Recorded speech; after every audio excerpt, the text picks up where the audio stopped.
니체는 1844년 10월 15일 독일의 작센 쥬리첸 근교 레켄 마을에서 목사의 장남으로 태어났습니다.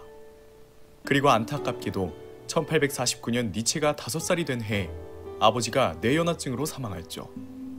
또 뒤를 이어 남동생인 루드비 요셉이 1850년에 사망하게 되는데 니체는 이 어린 나이 때부터 가족의 잃는 슬픔을 겪게 됩니다.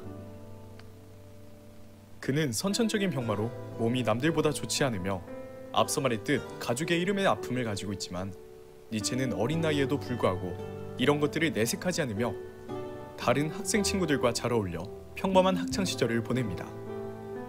20살에 아버지가 목사님이었기에 이 영향으로 신학과를 진학하게 되었지만 신학적으로 잘 맞지 않는지 1년 후 라이프치히 대학을 옮기면서 쇼펜하우어 철학을 심취하게 됩니다. 그리고 니체는 병적으로 아프기 때문에 굳이 군에 입대를 하지 않아도 되는 상황임에도 불구하고 군에 입대하여 안타깝게도 그곳에서 가슴 부상을 입게 됩니다. 이때가 꽃같은 청춘 23살입니다. 니체는 부상으로 인하여 어쩔 수 없이 다시 학업에 집중을 하게 되는데요. 어렸을 적부터 남다른 학업을 보여주어 그는 이른 나이에도 불구하고 바젤 대학교에서 교수 생활을 하게 됩니다. 니체는 25살에 논문을 쓰지 않았지만 본인의 저술들만으로 박사학위를 받습니다. 이에 그치지 않고 28살에 비극의 탄생을 쓰고 29살에서 32살 사이에는 반시대적 고찰을 쓰게 됩니다. 또한 34살에 니체는 특유의 경구가 가득한 인간적인, 너무나 인간적인을 출판하였죠. 가족들과의 이별을 보상을 받았다고 생각할 만큼 이때까지만 해도 그는 교수를 하며 행복한 나날을 보내고 있었지만 니체는 교수직을 얼마 하지도 못하고 35살에 건강이 악화되면서 교수직을 사임하게 됩니다. 니체는 어릴 적부터 복통을 겪으며 병이 잦았었는데 앞에 얘기했던 군 복무 중 말에 떨어졌던 사고 등이 겹치면서 더욱 악화되었다고 합니다. 니체는 몸이 아프다고 집에서 쉬지 않았습니다. 그는 아픈 몸을 이끌고 적응할 수 있는 곳을 찾아 유럽 각지를 돌아다니며 지필 생활에 몰두하였죠. 하지만 그는 45살에 이탈리아에서 졸도를 하게 됩니다.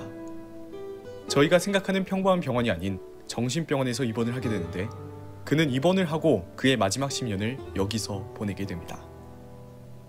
정신 발작을 일으킨 후 완전히 정신상실자가 되었다가 끝내 56살, 많지도 않은 나이에 1900년 8월 25일 사망하게 됩니다. 멀리서 보면 희극, 가까이서 보면 비극이란 말이 있지만 니체의 삶은 가까이서나 멀리서나 비극의 삶을 산 거나 마찬가지라 할 수 있습니다.